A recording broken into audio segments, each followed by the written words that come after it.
The first bag split under the wheel of a linen cart. Coffee grounds, plaster dust, and half a dozen crushed sparkling water cans spread across the newly restored terrazzo floor of Halcyon Market. The smell reached us a second later: old fish from the restaurant test kitchen, wet cardboard, and something sweetly rotten. Cole Mercer stepped around the mess without looking down. "There," he said, pointing at me as if I were another obstruction in the corridor. "She caused every delay." The developer, Elaine Porter, stopped beside him.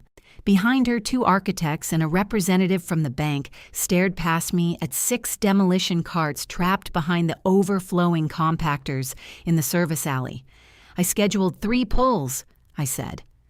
Cole gave me a sympathetic smile I had seen him use on subcontractors right before withholding payment. "You were supposed to confirm them, Mara."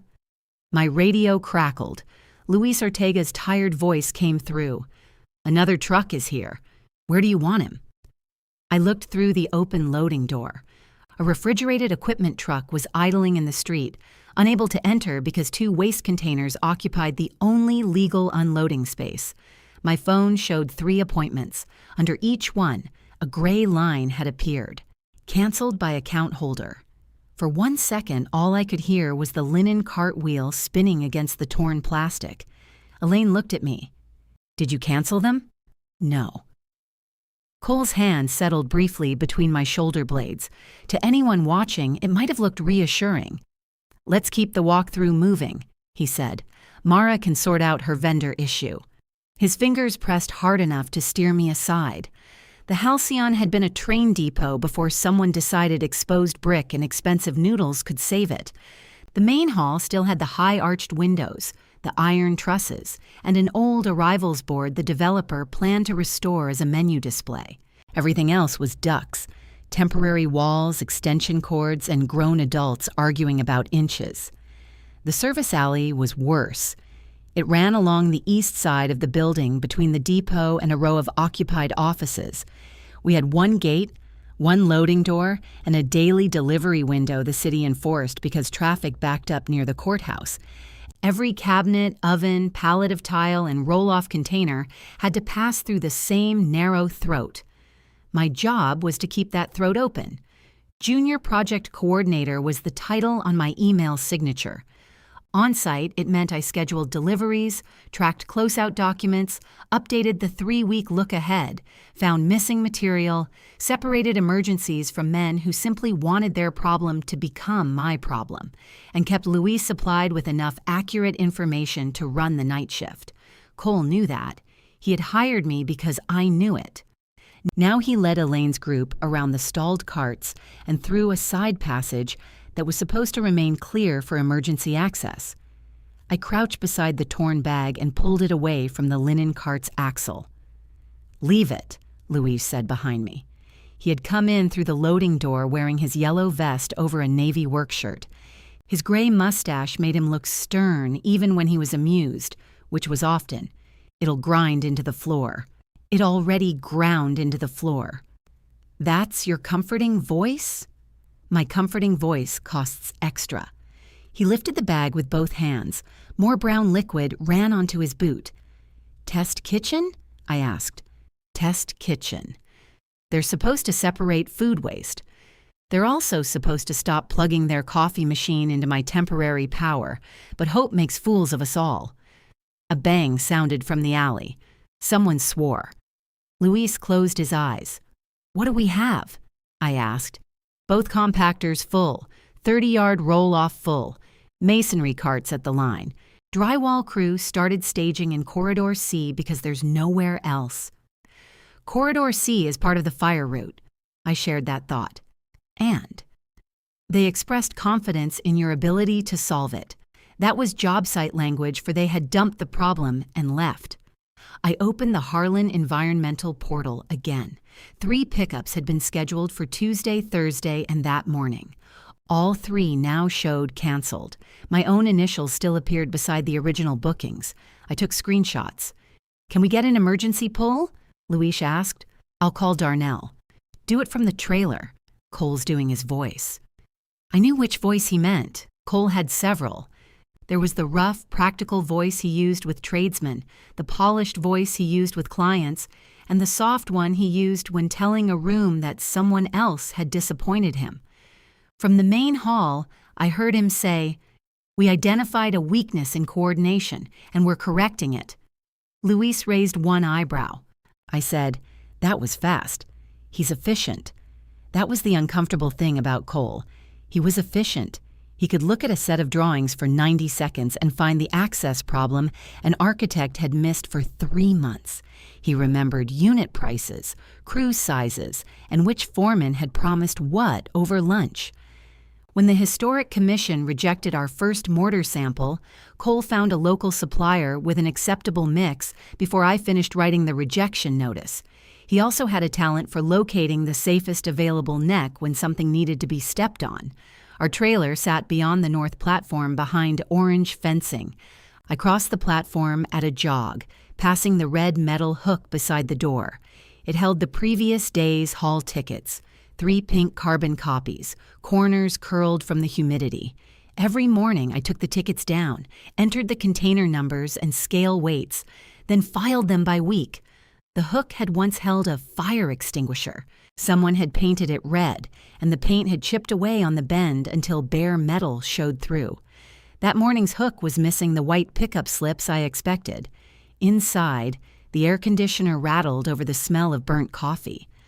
I called Darnell Price at Harlan. His dispatcher answered. "Harlan Environmental, this is Keisha." "Hi, Keisha. It's Mara at Halcyon. I'm showing today's compactor pull canceled. Keyboard clicks came through the line. Let me look." We also lost Tuesday and Thursday. More clicking, then silence. "Keisha?" "I see the account. Can you tell me what happened? I need to transfer you." The hold music sounded like a saxophone being played in an elevator at the bottom of a lake. Through the trailer window, I could see Cole guiding the walkthrough across the platform. He paused to point out the restored ticket windows, one hand in his pocket, relaxed again. Darnell picked up. "Mara, please tell me you have a truck nearby. I might be able to get you one late afternoon. I need 2 pulls. I've got a refrigeration delivery in the street and debris moving into a fire corridor." He let out a breath. "What?" "You're not listed as an authorized contact anymore." I stopped watching Cole. "Since when?" "Monday. Who changed it?" "I can't discuss account instructions with an unauthorized contact." "Darnell, you and I set up this schedule together." "I know. You called me last month at 6:15 in the morning because your driver couldn't get around a concrete pump." "I remember." "I moved the pump." "I remember that, too." "Then tell me why 3 confirmed pulls disappeared." His voice lowered. "I can tell you that the cancellations did not originate with dispatch." "Who originated them?" "I can't answer that." There were only 3 people with account-level authority: our controller, Cole, and me. Apparently, there were now 2. "Can I schedule an emergency pull?" "Not on the account." "What if I use a credit card?" "You'd still need site authorization because of the compactor equipment." "Whose authorization?" "You know whose." Cole walked past the window with Elaine. He glanced at me, saw the phone against my ear, and slowed for half a step. "Did he tell you not to speak to me?" I asked. Darnell was quiet again. That was an answer, just not one I could put in a report. "I'll see what I can move," he said. "I can't promise 2. 1 keeps us from choking. 2 lets us work." "I understand." "And Darnell?" "Yeah?" "Whatever changed, preserve it." His tone became careful. "We preserve account records." I hung up as the trailer door opened. Cole entered alone and shut it behind him. He took off his safety glasses and cleaned one lens with the bottom of his shirt. "What did Harlan say?" "That I'm no longer authorized to speak for our account." He held the glasses toward the fluorescent light, checking for streaks. "Probably an administrative cleanup." "They canceled all 3 pulls." "I'm aware." "You're aware?" I checked the portal after the problem became obvious. The problem was obvious on Tuesday when the first container stayed. You should have escalated it Tuesday. The container had capacity Tuesday. Louise shifted the masonry sequence so we could get through Thursday. And did you document that? It's in the daily report. Then you documented a workaround instead of solving the underlying issue. I stared at him. I confirmed the pickup Friday. Harlan canceled it after confirmation. Apparently. Why? Cole put his safety glasses back on. That is the question you need to answer. Elaine asked if I canceled them. You answered for me. I tried to keep you from getting dragged into an unproductive conversation in front of the lender. You told her I caused every delay. I said there had been a coordination failure. You pointed at me. His mouth tightened, not much. You're taking a job site conversation personally. It had my name in it. It had your area of responsibility in it. A horn sounded outside, long and angry. The refrigeration driver had discovered that volume did not create space. Cole picked up a blank daily report from my desk and scanned it as if the paper had interrupted us. We're carrying too much waste cost, he said. Have you looked at the July projection? Yes. We're over because contaminated debris can't go to the reclamation yard. We're over because we're hauling air. The containers are at the marked fill lines, marked by the vendor that bills us per pull, marked according to safe transport limits. He dropped the report onto my keyboard. That is the difference between coordination and administration, Mara. An administrator schedules what people request. A coordinator looks at the entire project and challenges the request. I felt the old reflex arrive. Lower my voice, soften my face, ask what he would like me to do differently. Make disagreement look like curiosity. I had gotten very good at it. Instead, I said, "Did you cancel the pickups?" Cole looked almost disappointed. "Get the alley clear. I need authorization. You have a phone." I just used it. "Then use your relationships. Isn't that what you're always telling me you're good at?" He opened the door. "For the daily report," I said, "should I note that the confirmed pulls were canceled by the account holder?" He turned back. The noise outside filled the space between us. The truck horn, a reversing alarm, Luis's radio, metal striking metal. "Note that waste removal was not completed as scheduled," he said. "Who canceled it? Focus on recovery, not blame. 5 minutes ago, you blamed me." His eyes held mine. Cole's expression did not change, but I saw the recalculation underneath it. Until then, he had expected embarrassment to make me useful. "Be careful," he said softly. "You're standing in the middle of your own mistake." Then he left. I sat down and opened the daily reports. Tuesday, masonry cart at 60%, dry compactor at 70. Luis had added a note at 7:40 p.m. Harlan pull did not arrive. Sequence adjusted. Wednesday, dry compactor at marked line. Temporary staging approved in Bay 4 until Thursday pickup. Thursday pickup did not arrive. Bay 4 full by 3:15 p.m. Mechanical delivery moved to Friday. Friday was today. The refrigeration truck in the street had been scheduled for 8:30. The kitchen installer's 6-person crew was billing standby. The demolition subcontractor had 2 laborers moving the same carts back and forth to clear walking paths. Every lost hour would appear somewhere, and Cole was already deciding whose column would hold it. I went to the red hook and removed the 3 pink tickets. Monday's ticket showed the last successful pull. The driver had arrived at 6:12 a.m. container weight, 4.8 tons, close to the transport limit. Luis had signed at 6:31. In the lower corner, beneath the smeared carbon, someone had written, "Next service Tuesday/Thursday/Friday per MV." I carried it to the copier. By noon, Darnell found 1 truck. Luis opened just enough space for the refrigeration delivery, but the driver charged us 4 hours of detention. The kitchen installer lost half a shift. Corridor C stayed partially blocked until the evening crew could move the drywall debris. Cole returned to the trailer at 4 with takeout coffee for everyone. He set mine beside my keyboard exactly the way I liked it. 1 packet of raw sugar, no lid because he knew I hated the smell of hot plastic. "Long day," he said. On my screen was the updated delay log he had sent 3 minutes earlier. 3 red entries had been added under my name. Waste vendor unconfirmed. Delivery conflict unresolved. Client walkthrough disruption. Cole sipped his coffee and watched me read. "Clean those up before Monday," he said. "Elaine wants a formal recovery plan." I scrolled to the document history. The original file had been saved at 9:14 that morning, 14 minutes after Cole told the client I had caused every delay. The author field read C. Mercer. I printed it, wrote the time across the top, and clipped it behind Monday's pink hall ticket on the red hook. Cole's gaze followed me to the door. "What's that for?" he asked. "So I don't lose track of the sequence." He smiled, but the coffee cup stopped halfway to his mouth. For the first time that day, he looked at the hook as if he understood it could hold more than paper. He didn't ask me to take it down. Cole was too disciplined for that. Telling me to remove a document would give the document weight. Instead, he spent the next hour finding reasons to walk past the hook. At 5:30, he left for a dinner with the millwork subcontractor. At 5:42, I took the delay log and Monday's hall ticket off the hook, scanned them together, and saved the file in the project record under waste coordination. Then I put the originals back. Luis came into the trailer carrying a broken caster from one of the demolition carts. "You got a minute?" "I have several. None of them are billable."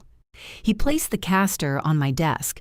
A strip of plastic was wound around its axle. "From corridor C," he said. "Cart couldn't turn. Laborer shoved it. Wheel came off. Nobody's hurt. I need a replacement before night shift starts." I called the rental company, arranged a swap, and gave him the confirmation number. He stayed where he was. "What?" "Cole asked me about Tuesday." "What about Tuesday?" "Whether I told you the container was full before the pull window." "Did you?" "No, it wasn't full before the pull window." "Did you tell him that?" I said I'd have to check my report. "You wrote 60%. I know what I wrote." He picked up my coffee and looked inside. "You gonna drink this?" "Apparently not. Waste is waste." He took it with him. I spent Friday evening building the recovery plan Cole wanted. The first version was the version that could actually work. 2 emergency pulls Saturday, 1 early Monday, protected delivery blocks, separate food waste, and a temporary debris bay in the north parking area. The second version showed what would happen if we continued with the reduced service frequency Cole seemed to want. By Wednesday, every legal staging area would be full again. I attached the rate sheet and the estimated labor losses from moving carts multiple times. At 7:15, Cole replied. "Remove speculative cost comparison. We need solutions, not arguments." I removed the word speculative from his email when I printed it. The comparison stayed in the project file. Saturday morning, Harlan sent a driver named Frankie, who'd been servicing our site long enough to know that the north gate stuck in damp weather. He arrived at 6:03, climbed out of his truck, and kicked the lower hinge twice before pulling it open. "You people throwing away the whole building?" he called. "Only the expensive parts," I said. He laughed and backed toward the first compactor. Darnell had managed to authorize one pull under what he called a routing exception. When Frankie lifted the container, the truck's suspension settled low. He whistled. "You all waited too long." We had help. He handed me the white copy of the ticket. The yellow stayed with him, and the pink would go to Harlan's account file. Weight would be added at the transfer station. At the signature line, he tapped his pen against the form. "They got you signing again?" "For today."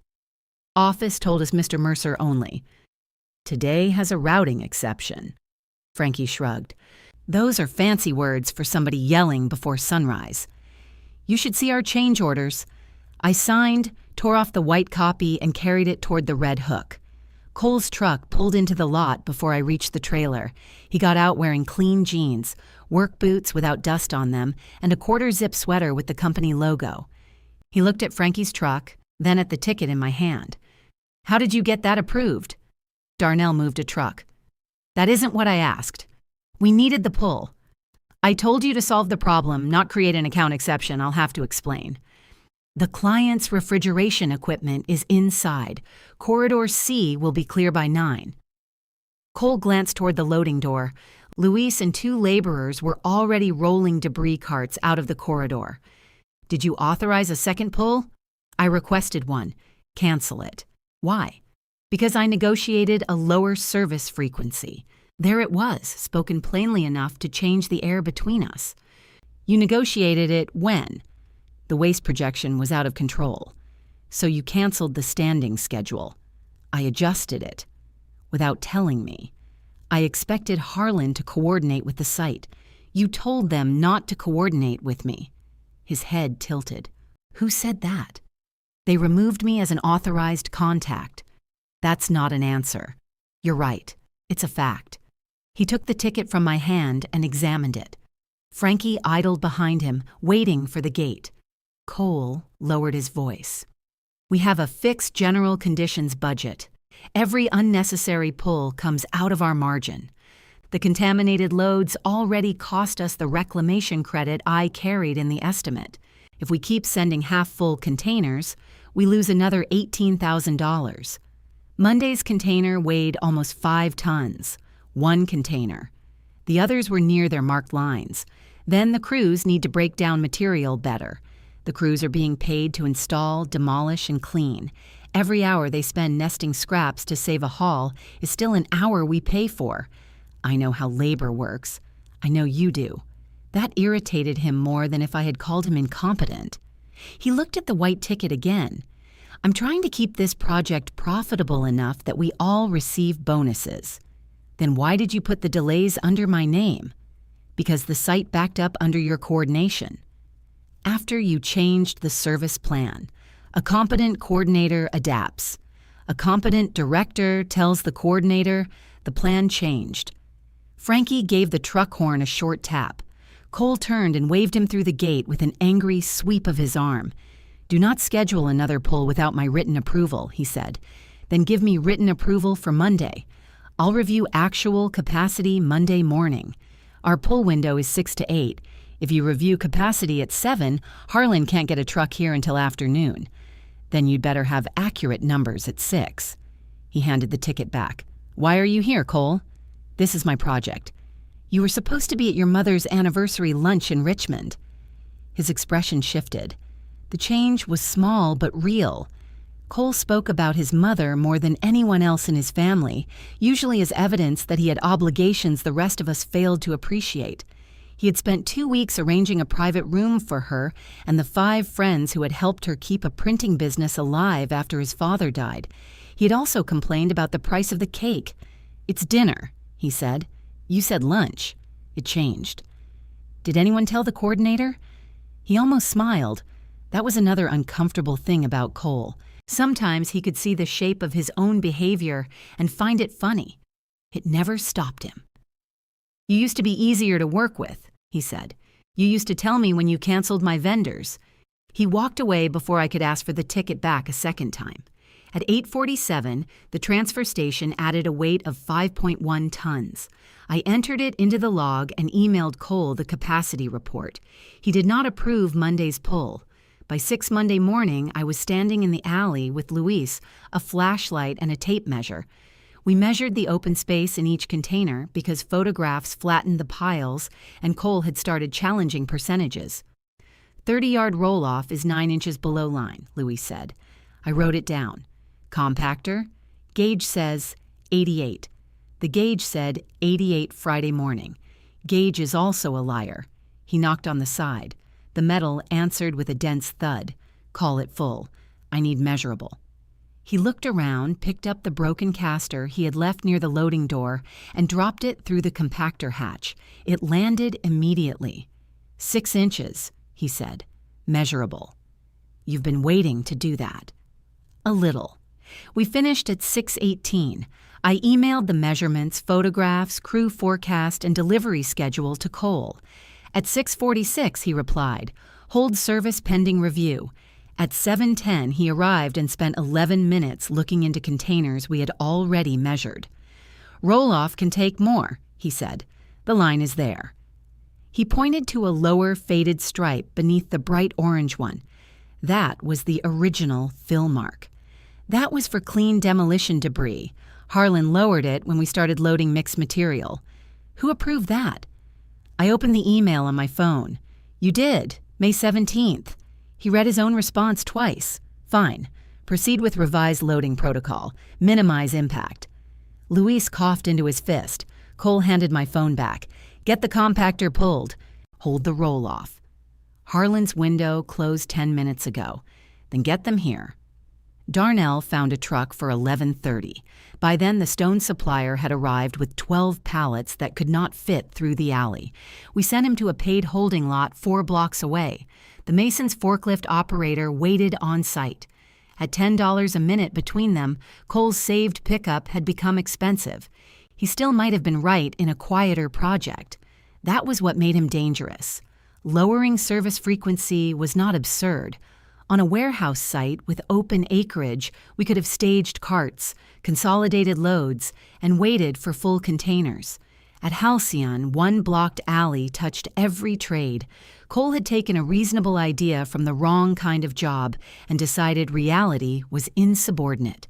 At noon, Elaine came through the trailer without her entourage. She wore steel-toed boots with a navy suit and carried a paper bag from the sandwich shop across the courthouse square. Is the stone inside? First pallets are unloading now. I thought they were scheduled for 7. They were. She glanced at the red hook. Saturday's ticket hung in front with Monday's delay log behind it. Cole said the vendor missed its window. The vendor's original window was 6 to 8, and the poll was held pending a 7 a.m. capacity review. We released it after the window closed. Who held it? I could have answered in one word. Cole's warning came back to me. You're standing in the middle of your own mistake.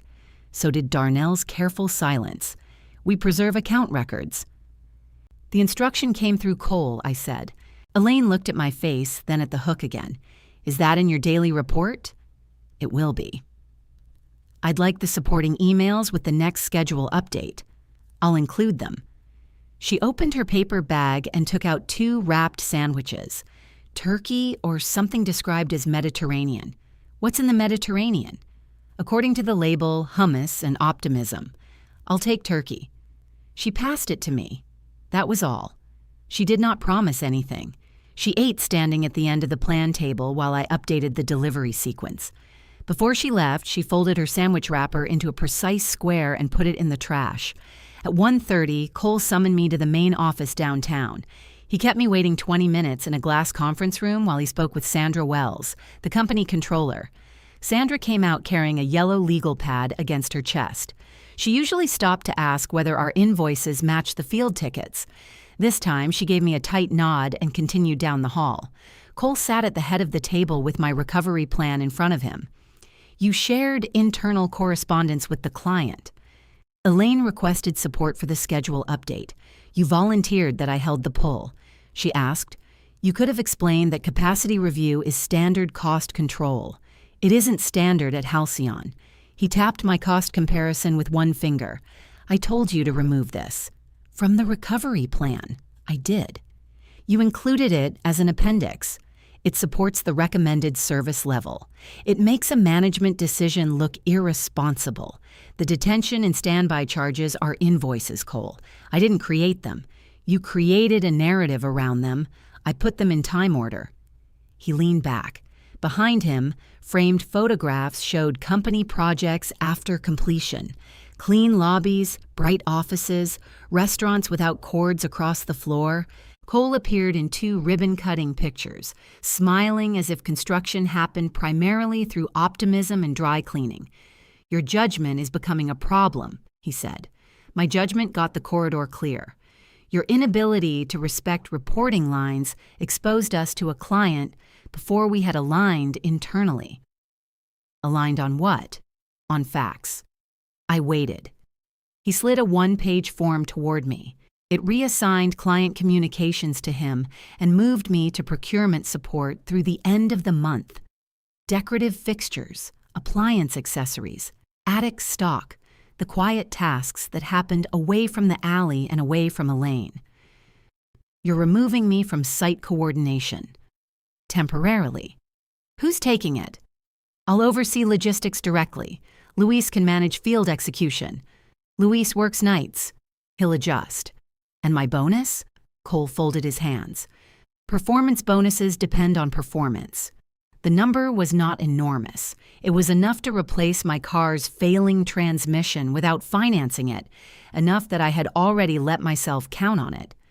Cole knew because he had asked, months earlier, why I kept leaving my car at the shop. He pushed the reassignment form closer. "Sign that you've received it." I signed only the acknowledgement line. Under comments, I wrote, "Reassignment follows my refusal to identify vendor cancellations as coordinator failure, supporting records preserved in project file." Cole read it. "You really want to do this?" I just did. He made a copy for me. When I returned to Halcyon, my desk had been moved out of the trailer. The folding table, chair, monitor, and 2 boxes of fixture binders sat in an unfinished storefront off the main hall. Plastic sheeting covered the doorway. Every time the air handler started, the plastic puffed inward and slapped the metal studs. My red hook was still beside the trailer door. Louise stood under it, holding a revised daily report. "Cole sent this for my signature," he said. Tuesday's missed pull had become vendor failed to confirm coordinator request.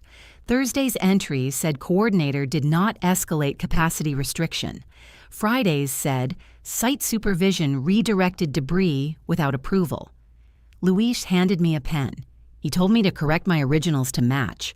"What did you tell him?" "That I'd have to check my reports." I looked at the line for Tuesday. Then I drew 1 stroke through it, wrote confirmed pickup canceled after scheduling, and initialed the correction. Luis took back the pen. Under Friday, he crossed out without approval and wrote to maintain fire route. He initialed beside mine. Then he clipped the revised report to the red hook and said, "Let's see how much weight that thing can hold." It held 3 more pages by morning. Cole had added his own comments in blue ink, pressing hard enough to emboss the paper beneath. Beside my correction, he wrote, "Coordinator interpretation unsupported." Beside Luis's, he wrote, "Fire route remained passable." Luis read that one twice. Maybe he can pass through concrete. He wears slimmer jackets than we do. Luis glanced toward the trailer. He wants to see me at 9. "Do you want me there?" "No. He'll behave better if he thinks nobody's listening." He was right. Cole preferred pressure that could later be mistaken for advice. I went back to my new storefront and found that someone had delivered 12 boxes of cabinet pulls directly in front of my plastic doorway. The labels identified them as oil-rubbed bronze. The approved finish was unlacquered brass. Procurement support had begun. For the next 2 days, I counted hinges, faucet cartridges, menu rail clips, access panels, and spare tile. The work mattered. That was part of the punishment. Cole had not assigned me nonsense.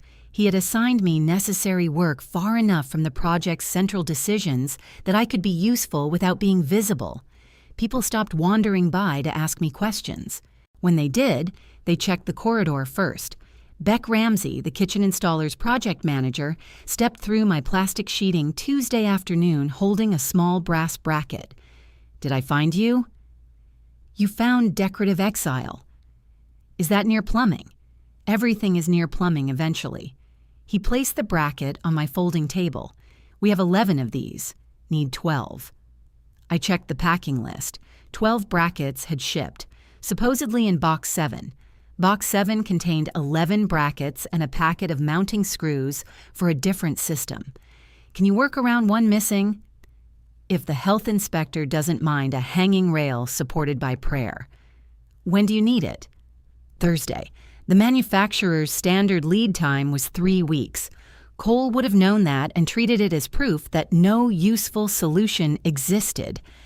I called the representative, found the same bracket on a display unit in their Richmond showroom, and negotiated a swap. They could loan us the display bracket if we sent the replacement directly to them when production caught up. Beck looked impressed despite himself. "How'd you get them to agree to that?" "I promised not to tell people they shipped 11 items in a box labeled 12. Blackmail. Vendor relations." He turned the bracket over in his palm. "Cole says all logistics questions go through him. This is a decorative fixture. It hangs a rail in a commercial kitchen. Then it's decorative when I solve it and logistics when it's late." Beck laughed. I missed you." The words landed harder than he intended. He saw it and immediately became interested in the bracket again. "Your detention invoice is in review," I said. Cole rejected it. Of course he did. "He says your truck arrived outside the confirmed delivery window. It arrived at 8:26 for an 8:30 delivery. I have the gate log." "Good." He also says we failed to call before arrival. Beck pulled out his phone and showed me a call to my number at 7:58. I remembered it. The driver had asked whether the courthouse traffic would affect his approach. "Send that to Sandra," I said. "Copy the project record address." "Copy you." I looked toward the plastic doorway. "Copy the record." Cole kept Luis in his 9 o'clock meeting for 47 minutes. When Luis came out, he walked to the alley, measured both containers, photographed the fill lines, and uploaded the images to the daily report. He did not tell me what Cole had said. At lunch, he brought 2 paper plates to my storefront and set one beside my keyboard. Rice, black beans, and grilled chicken from the food truck near the courthouse. "You keep feeding me," I said. "You keep forgetting." "I ate yesterday." "You had half a sandwich and 3 peppermints. Those were separate meals." He sat on an upside-down fixture crate. "Cole offered me weekend overtime through opening." "That's generous." He said senior staff need to demonstrate flexibility. What did he want? "Reissue the reports without our corrections." And I told him overtime makes me tired, might affect my handwriting. I smiled, but he did not. "My wife wants me off nights," he said. "Has for a while. Building across town needs a day superintendent. Cole decides who gets it." There was the price, sitting between us on paper plates. "You should do what protects you," I said. "Is that what you're doing?" "I'm trying." "Try with more food." He pushed the chicken toward me. That afternoon, Sandra called. Her voice was low and quick. "I need backup for the waste invoices." "Which ones?" "All of July." I opened my scanned ticket folder. "We have regular pulls through Monday the 15th, then routing exceptions Saturday the 20th and Monday the 22nd. And the scheduled pulls in between? Canceled after confirmation. By Harlan?" The portal says, "By account holder." "Do you know which account holder?" "I know I was removed as an authorized contact Monday the 15th. Darnell won't discuss instructions with me." Sandra was silent long enough for me to hear a calculator clicking in her office. "Cole submitted a projected savings of $18,000, she said. "His basis assumes no standby cost and no impact to the schedule. My comparison includes standby, detention, and labor for multiple handling." He called that speculative. Some of it was. It isn't anymore. "Send me the source documents." I did. An hour later, Cole came through my plastic doorway without moving the boxes blocking half the entrance. "Do you have a separate correspondence file?" he asked. "I have the project file." Sandra received material that wasn't in my review package. She asked for invoice support. "You are not to distribute internal analysis without my approval. Invoice backup isn't analysis. Your notes characterize management decisions. My notes have dates." He looked around at the boxes, the sample boards, the borrowed printer perched on a crate. For a moment, embarrassment crossed his face. Whether it was for me or himself, I could not tell. "This doesn't have to become a war," he said. I asked who canceled my pickups. "And I told you I adjusted the service plan. You told Elaine I failed to confirm them." "You did fail to confirm the revised plan." "I didn't know there was a revised plan. You're stuck on language." "I'm stuck on the difference between a cancellation and a mistake." Cole picked up the brass bracket Beck had left behind. "You think records make you untouchable?" "No. They don't capture judgment. They don't show the pressure I'm under from ownership to hold margin. They don't show the hours I spent finding a way to keep this project from becoming a loss." "I know you're under pressure." "Do you?" "I know you found a real cost problem. I know your proposed savings would work on a site with more room. I also know you canceled service in the narrowest part of this project and let me take the blame when it jammed." His thumb moved over the brushed surface of the bracket. "If you revise your comments on the delay log, I'll restore your site role after the monthly review." With my bonus? We can discuss it. Would the revised comments be true? They would reflect that coordination responsibility remained with you. That isn't what I asked. He set the bracket down. You're very certain someone is going to reward this. I'm trying to make sure I can live with it if they don't. The plastic slapped the studs after he left. Wednesday's pickup arrived at 6:15 because Cole had approved it the night before. The alley cleared before the first delivery. Thursday's arrived at 6:22. By Friday, the demolition carts were empty, the kitchen rail was installed with its borrowed bracket, and Luis recovered 2 days by shifting a smaller electrical crew into the main corridor while the flooring adhesive cured in the West Hall. My recovery comparison had predicted the sequence almost exactly.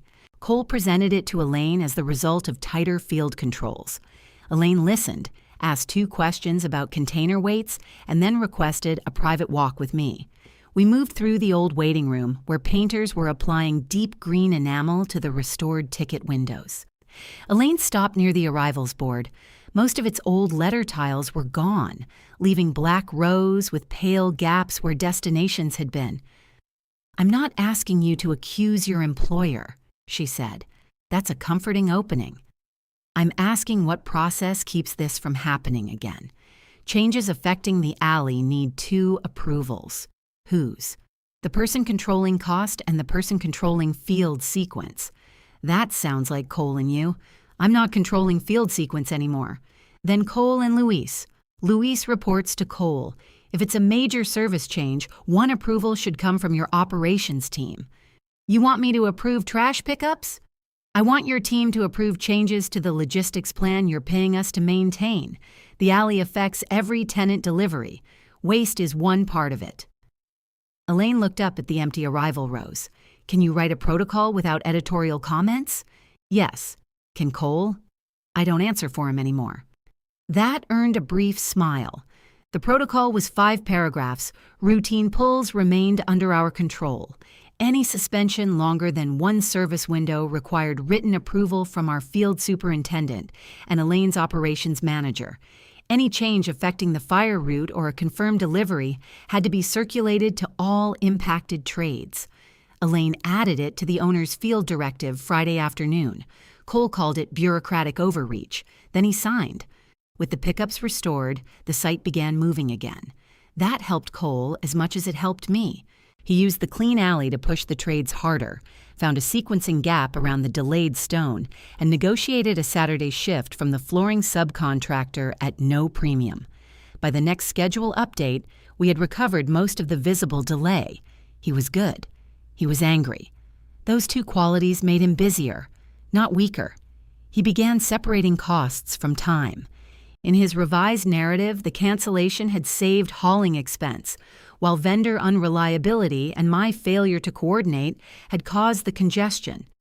He rejected Beck's detention invoice, disputed the Mason's standby hours, and challenged Harlan's routing surcharges.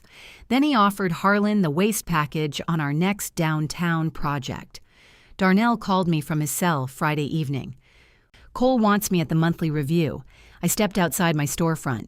The main hall was quiet except for a floor polisher humming near the ticket windows. "Why?" "He wants us to explain driver availability." "Were drivers unavailable?" "Sometimes." "On our 3 scheduled pull dates?" "I can't discuss account instructions with you." The sentence sounded exhausted now. "Did he offer you the Franklin Street job?" Darnell exhaled. "He asked for pricing." "You should price it." "That's what my boss said." "Harlan shouldn't lose work because I'm having a problem with Cole." "Mara, he wants me to say dispatch couldn't cover the route." "What are you going to say?" "The truth if somebody asks me a direct question." "He'll make sure they ask the wrong one." "Then somebody should understand the account before the meeting." "I'm unauthorized." "Yes, you are." He let that sit. "Do you still keep written confirmations after schedule changes?" I asked. "Our file is complete." The floor polisher turned, its white pad whispering against the terrazzo. "Bring the complete file," I said. I was planning to. Monday morning, Cole clipped the review agenda to the red hook. Harlan Environmental appeared under vendor performance. My name appeared under coordination failures. His $18,000 savings projection appeared under management initiatives. He came out of the trailer while I was reading it. Darnell will be there, he said. Since you place so much confidence in the vendor, I thought they should confirm what happened. Good. Cole studied me, waiting for the fear to show.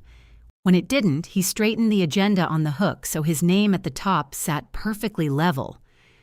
You wanted the sequence on the record, he said. Tomorrow you'll get it. The review took place in the future oyster restaurant because its tables had arrived before its kitchen equipment. Someone pushed 4 of them together beneath bare pendant sockets.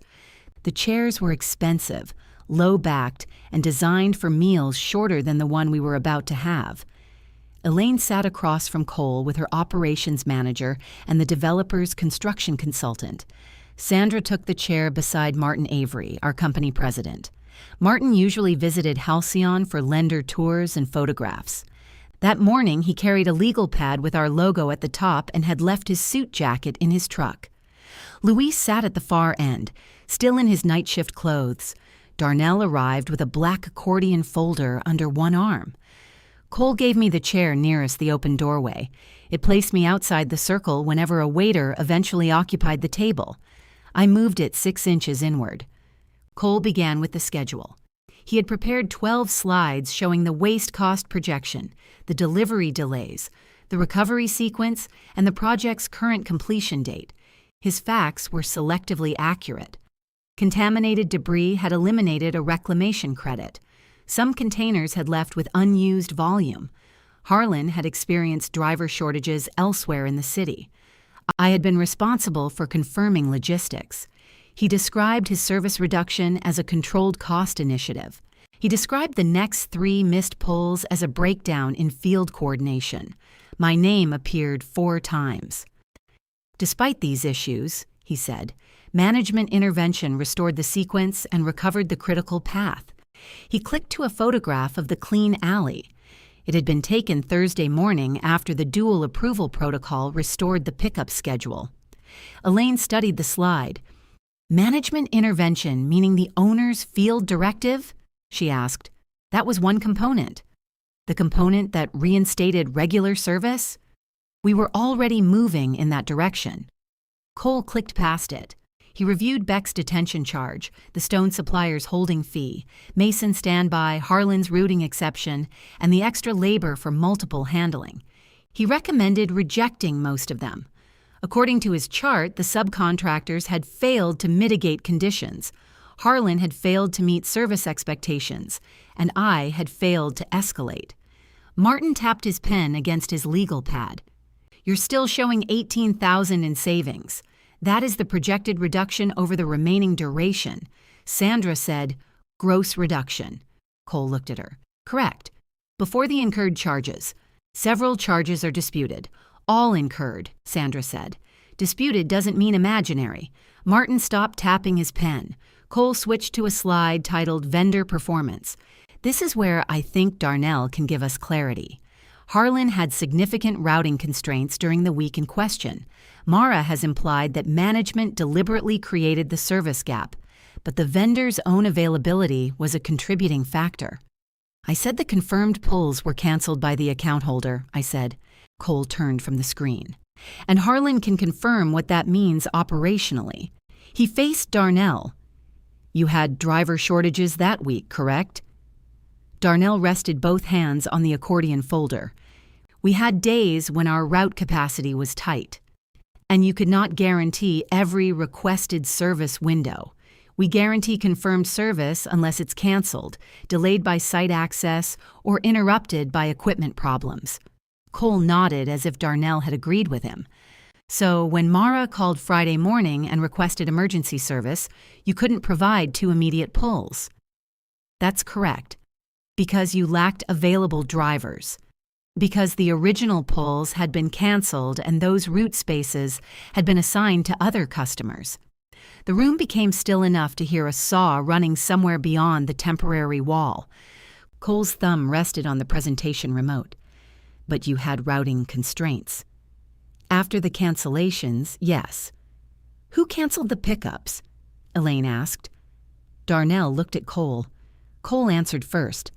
The account schedule was adjusted as part of a cost review. The site team remained responsible for monitoring capacity and requesting service. Elaine's eyes stayed on Darnell. Who canceled them? Darnell opened the folder. He removed a printed account record, a yellow carbon copy, and 3 pages of email correspondence.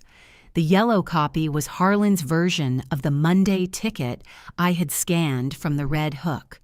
Frankie's handwriting appeared at the bottom. Next service Tuesday/Thursday/Friday per MV.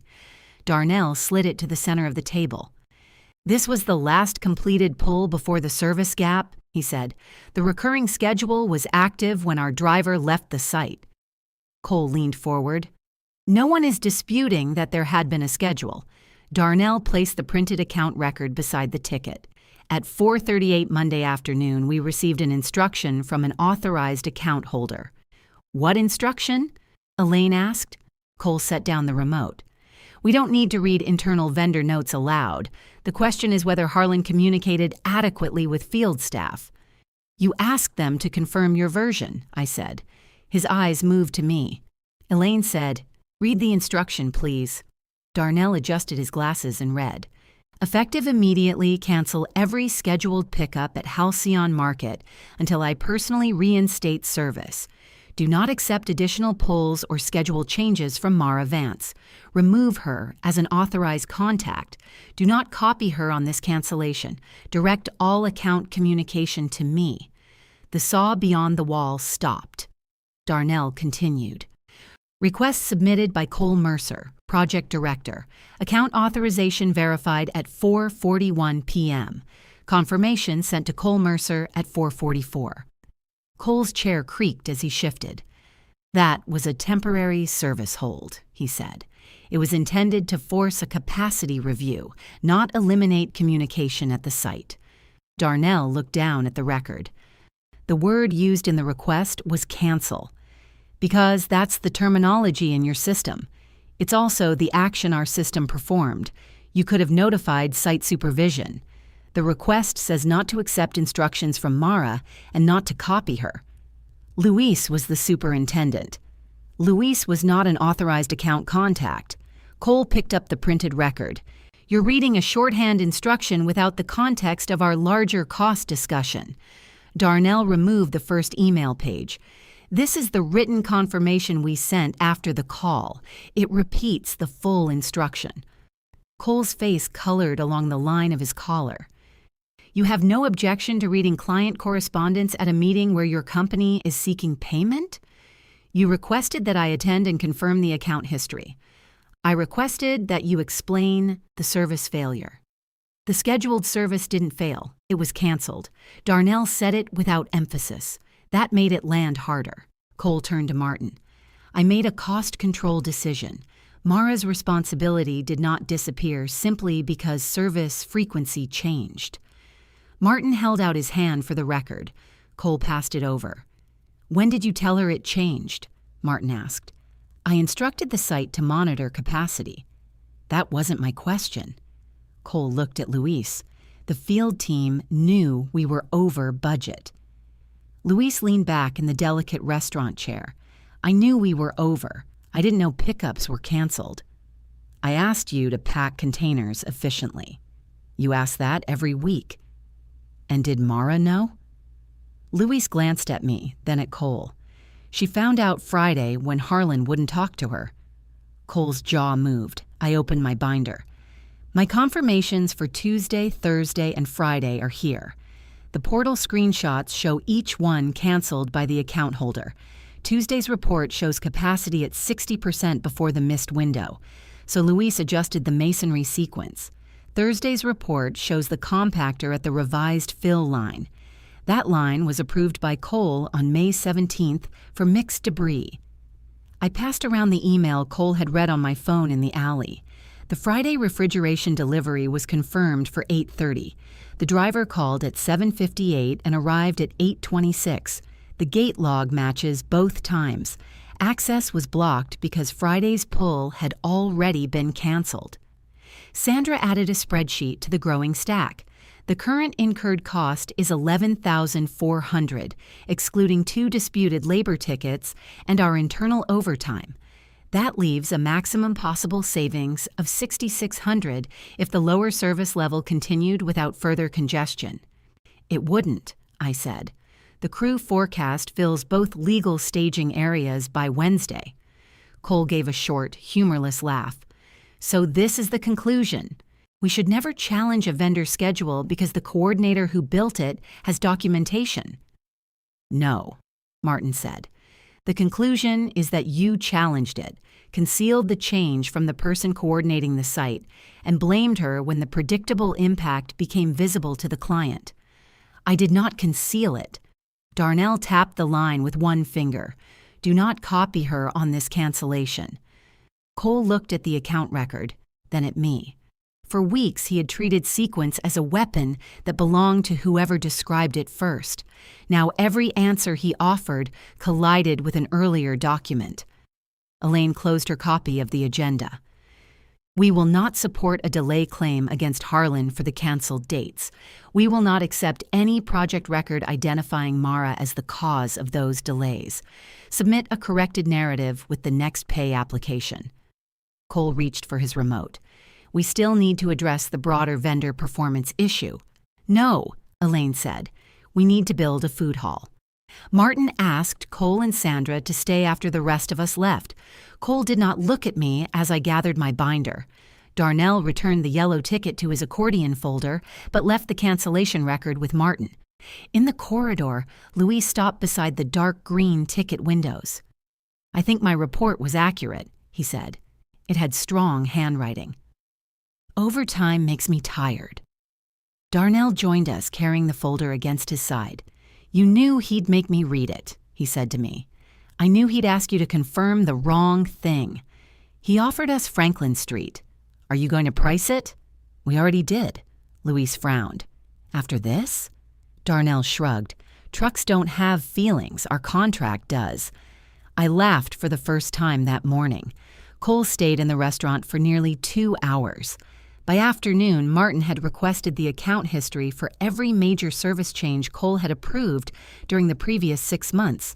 Sandra assigned the Halcyon standby charges to project management instead of vendor default.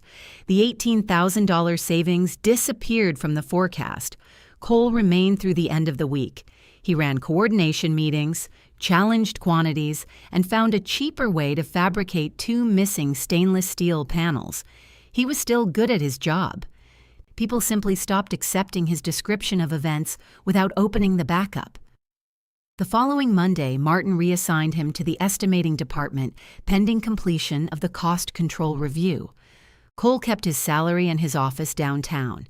He lost his field authority, his Halcyon performance bonus, and the Franklin Street project he had expected to lead.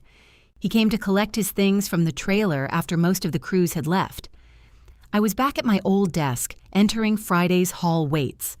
My fixture binders still occupied the storefront, but the plastic doorway had been rolled up. Cole stood beneath the red hook. You got what you wanted, he said. I wanted the pickups restored. You wanted me exposed. You invited Darnell. His mouth tightened. You could have come to me before the client meeting. I came to you in this trailer. I asked if you canceled them. You came at me like a prosecutor. I asked one question.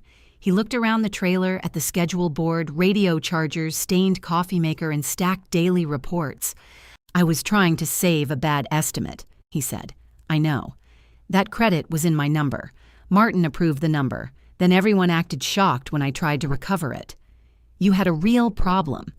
And now I'm the problem. You made me carry it in public. Cole looked at the red hook again. Martin will offer you my job. I don't want your job. That surprised him. Then what was all this for? I want authority that matches the responsibility you kept giving me. He picked up his box. At the door, he said, Get it in writing. It was the most useful thing he had told me in weeks. Martin offered to restore my coordinator role, release my bonus, and add a salary adjustment. I declined the first version. The agreement Sandra and I finally wrote made me Senior Project Logistics Coordinator. Changes affecting a project's approved logistics plan required written notice to field supervision and every coordinator responsible for the impacted work.